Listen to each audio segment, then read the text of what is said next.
Hello, Pastor Stewart here with a midweek Bible study video. We are back from the New Year's break that we took after Christmas, so I'm very glad to be back on your devices or in your living rooms as we read and talk about the Bible together. I hope you had a good New Year's transition, and we sang here at First Baptist on Sunday the hymn God of Grace and God of Glory, which has the line, "Grant us wisdom, grant us courage for the living of these days." So I think it's very appropriate as we continue to get this new year off on a good start, that we talk about how God can grant us wisdom.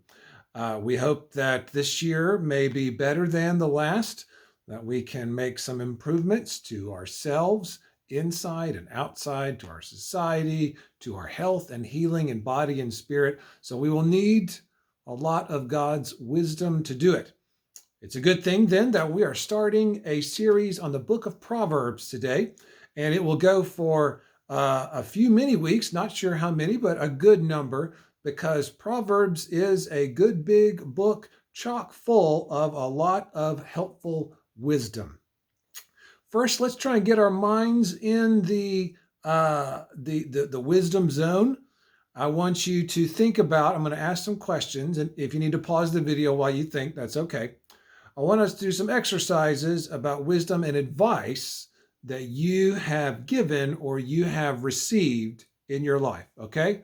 There's a lot of good wisdom and advice in the book of Proverbs we'll talk about, but let's think about what you have heard or what you've given in your life. So, what is some of the best advice that you have ever received? Okay. While I ask these questions, feel free to pause. And if you have some good ones that are worth sharing, then please leave them in the comments so we can all be inspired and we can all get some good advice too. So think about the best advice you might have gotten. Who were the people that gave you that advice? How did it affect you when you heard it then? And how has it affected you since? All right, now think about parents and children. What lessons did you learn from your parents? Were they lessons that your parents spoke to you? Tips, advice, suggestions, rules? Or were other lessons ones that you learned that didn't come with words, but that came in your parents' attitude and heart? If you have children, what advice have you tried to give your children over the years? What has been their response to it so far? I'm very interested in this myself, having a 9 and 13-year-old.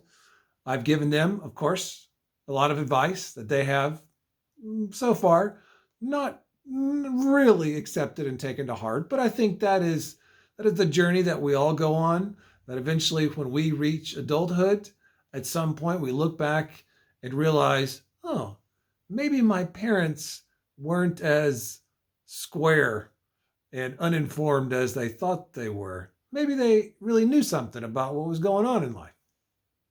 We all come to that realization eventually, so I hope that eventually my sons will come to that realization as well. All humans love to give advice, to share things they've learned, good tips that they've learned, they can pass on to others. And if we find ourselves confused or uncertain in a bad spot, don't know what to do, then we really try to seek out wisdom. How many times have you just gone to Google and tried to Google like a good remedy if you hurt yourself or if you're sick or if you're trying to fix something? How many times have I looked up YouTube videos for how to fix my dryer or my dishwasher or just, hot water heater, whatever it is? I'm so glad that the internet can make some good advice, the tips that you need just kind of right there at your fingertips. So whether it is instructional videos or authors that we like, TED Talks that we watch, little desk calendars with nuggets of wisdom or verses every day, we're all trying to hopefully gain a little more wisdom in life, get a little more understanding, figure out what's going on. Wisdom is one of those things that you might not notice it all the time unless it might jump out and surprise you. Maybe from someone you weren't expecting, like maybe if a child just says something really relevant and on point, you go, wow, that was very wise. Or maybe have you ever been in a meeting and everyone's just kind of talking and grumbling, trying to figure it out. And one person who hasn't said anything the whole time says, you know what this is really about is the following, and drops like a wisdom bomb, and everyone goes, yeah, you're right, you're right. So sometimes wisdom can surprise us when it pops up, or we will start to notice when it is obviously absent and things are going wrong, bad decisions are being made, bad priorities are motivating a group or people or whatever. Then we start to notice that there is no wisdom to be found. Having wisdom all the time, not just in surprises or realizing when you lack it, but having wisdom sustain your life according to the Bible involves many different things. All are helpful. So some things that having wisdom involves, according to the Bible, which we'll be reading, it involves being able to solve problems, knowing how to do certain tasks, understanding people, getting along well with others, avoiding pitfalls and temptations. All of those helpful, practical things are a part of wisdom that are mentioned in Proverbs. But wisdom also goes deeper. Deep spiritual wisdom extends and expresses God's deep presence in the world. Deep spiritual wisdom is about knowing where we come from and who we are, our identity as beloved children of God.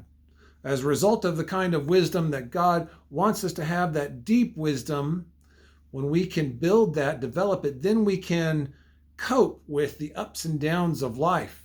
And we've talked about this like back in, I think maybe December, November. Like sometimes, maybe we were talking about joy during December.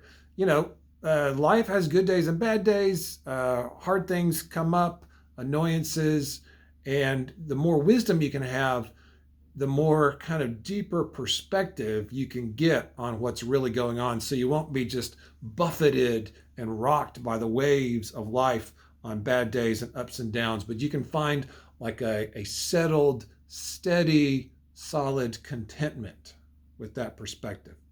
So if we really want to get some deep wisdom, then we need to go to the source with a capital S, and the book of Proverbs helps us with that. So let's talk about the book of Proverbs as a book before we jump into the first few verses.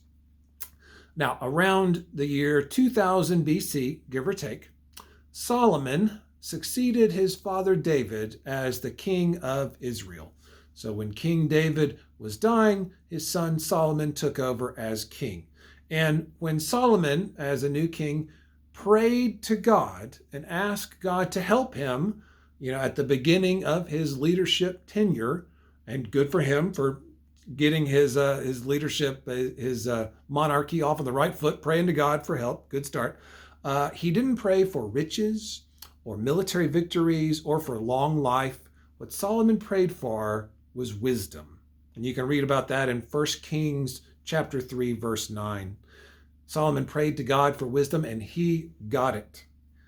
He was renowned for his wisdom. So, years later, when ancient Israel collected a lot of its best advice and best wisdom over the years into one book, much of it was attributed to wise King Solomon. A whole book of sayings and tips, instructions, advice, and proverbs.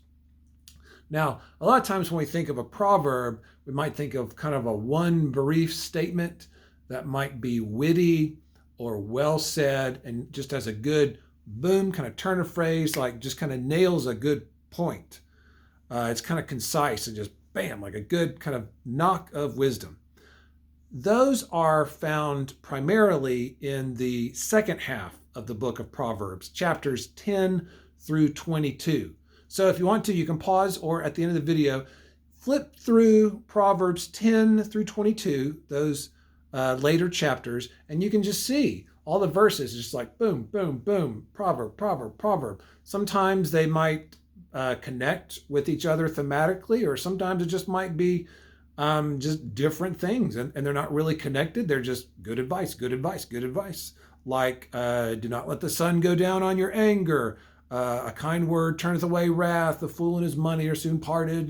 Just really good, like boom, boom, boom. So feel free to flip open in between chapters 10 and 22 of Proverbs, and you'll see a lot of those really good, quick, concise, kind of nuggets of wisdom. Chapters 1 through 9 of Proverbs, when you look at those have a little more of kind of like chunks of verses that go together. And they're almost written like different instructional poems. So it might be like a chunk of verses that have to do with each other, and then another, and then another. So over the next few weeks, we'll be going through the whole book of Proverbs. We won't read every verse because there's a lot. And if we talked about every proverb that's in there, we'd be here forever. So I encourage you to be reading and skimming through, finding some of your favorites, and maybe we'll talk about those. Hopefully we'll get to some of the highlights, but we will be looking at both the extended like advice in the first half, and then the quick wisdom hits in the second half of Proverbs. So let's jump into it. Let's jump into Proverbs chapter 1. We're going to read the first 6 verses today. Here we go. The Proverbs of Solomon, son of David, king of Israel, for attaining wisdom and discipline, for understanding words of insight, for acquiring a disciplined and prudent life, doing what is right and just and fair, for giving prudence to the simple, knowledge and discretion to the young. Let the wise listen and add to their learning, and let the discerning get guidance. For understanding proverbs and parables, the sayings and the riddles of the wise. So this is a good introduction to the book, and in fact, the subheading, kind of the little heading in my Bible over those verses, says prologue, purpose, and theme. Helpful. These verses tell us what this book is for. Now, as we read in verse 1 right there, King Solomon is the first person credited with some of the advice in this book. Later on in the book, as we continue reading some of the later chapters, some sections will call themselves, these are the sayings of the wise, kind of like a good collection of good wise sayings. So they are credited to the wise, just wise people. That starts in chapter 22. In chapter 30, the wisdom there is credited to Agur, son of Jakeh. Then in chapter 31, it says that the wisdom there comes from the mother of King Lemuel. So we'll be talking about the sources of the different wisdom as we go through. And throughout the book, some advice is just addressed to my son. It'll just say, my son, you should do this, avoid this. So maybe some of those chunks of wisdom are like the best parenting advice that was passed down in Israel that everyone shared with their children, who then passed it down, kind of like Israel's version of a Dr. Spock book. Like, here's what your kids really need to know. Now, verse 2 that we read said this book is for attaining wisdom and discipline, not just knowing the right good things, but doing the right good things. Now, the Hebrew word translated for wisdom there appears 41 times throughout the book of Proverbs. And when it is discussed and mentioned, it takes some different forms. And I mean forms literally. Often, like here, it is something that you gain, something you can develop. But other times, when the word wisdom is mentioned, it's referred to as if it is a being itself, specifically a female divine being who speaks to us. And you can see this later on in chapter 1. If you start looking at chapter 1, verse 20, wisdom calls aloud in the street. She raises her voice in the public square. And then later on in chapter 8, there's a big section where wisdom speaks her voice to us and tells us things that she wants us to know. Very interesting the way wisdom is given a form and a being. So we'll be talking about those as we go through the book as well. But in all, this book wants to help us understand God, understand ourselves, understand other people, understand the world that we live in, what's going on around us, why people do what they do, why we do what we do, so that with such wisdom and knowledge, we can live better, not just thinking the good, right things, but doing what is right and just and fair. It said in verse 3, doing the right things. So that shows the far reach of wisdom. Wisdom is both deep and it is wide, because it's not just good for making handy decisions that help you out. Wisdom also involves recognizing what is fair, what is just, what is right. If people are not being treated fairly, wisdom will say, whoa, wait a second. It's knowing what is right and wrong in the world. That means when you act wisely, other people will benefit from it because there is more justice and fairness in the world. So wisdom is like a provider. As we receive it from God, we pour it out to others, and it builds others up and helps others as well.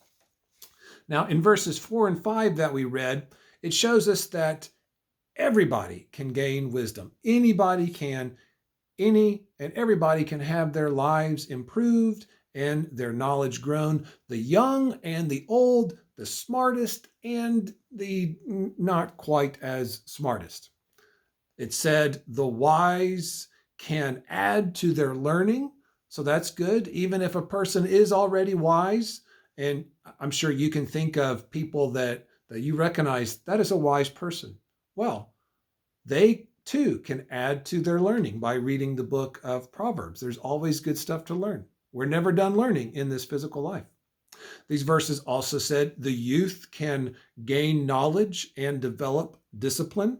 No, develop discretion. Oh, that's what it's verse 4. The knowledge and discretion to the young. Again, as a father of two young sons, that's important. I love it when my kids ask good questions to try and understand what's going on in the world, how society works, laws and governments and rules and all kinds of good concepts. I love it when they ask questions to gain in their knowledge.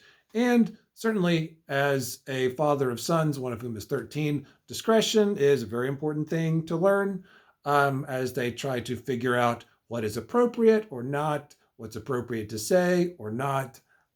Just all the kind of teenage boy stuff. Enough said. Discretion. Good. I'm glad that Proverbs can help us with that as well. And then in these verses, there are the people that Proverbs called the simple. The simple. It says, even they can develop some prudence to realize what is helpful and not helpful, which is interesting.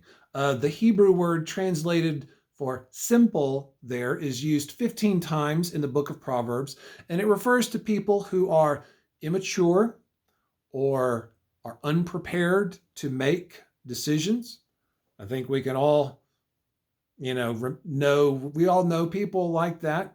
They might be adults, but they still maybe act immature, or they just can't make good decisions, or they're just not with it. They don't really understand what's going on around them and in the world. A good thing to remember is that everyone's body ages. We all start as a child. Everyone's bodies ages into adulthood, but that doesn't mean that their spirit ages into adulthood. Does that make sense?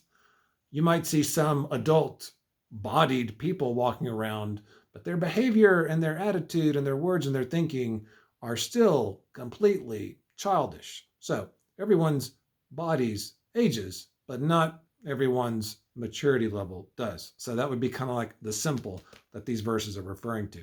Thankfully, verse 4 says that people who just do not seem to be able to make good choices, even they can learn good judgment and understand the consequences of their actions, which is great.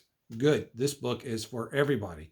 We've seen last year during the pandemic that bad decisions and a lack of knowledge have truly awful consequences, literally life and death consequences. We just passed 400,000 Americans dying from the coronavirus. Making bad decisions and not having knowledge has real consequences. So, we do really need to be reading Proverbs at the start of this year. So, an interesting spectrum there, kind of like levels of wisdom. That it says this book is helpful for, no matter where you are on the wisdom scale, this book is here for you and here to help. And that reminds us that we never finish. We never get to the top of the wisdom scale in this physical life, and then we are done. You can never learn it all. You are never maxed out in your wisdom. There is always room for growth, but that wisdom growing process is not easy. If it were easy, everybody would do it and everybody would be wise. Yet, there are still some of the simple out there. It's not easy because, like the last verse implied, sometimes gaining wisdom involves thinking really hard about complicated issues or mulling over a story or a parable, or as you try and figure out what's going on in the world and why other people are doing what they're doing, it might feel like a riddle that you can't solve, which was interesting. The sayings and the riddles of the wise, this book will help us to solve and deduce. So I look forward to working on those with you over the next few weeks. If it feels hard to gain wisdom in life, remember not to give up. There's always good room for wisdom growth, and it will help you know the right things and do the right things. And the more wisdom that you gain and develop, then the more it will help others as well. Wisdom is both deep and wide. So I look forward to reading through the book of Proverbs and exploring wisdom and hopefully growing and developing it together as we read. So feel free to leave some comments, share some good advice with all of us, and I look forward to reading the book of Proverbs over the next few weeks. Take care.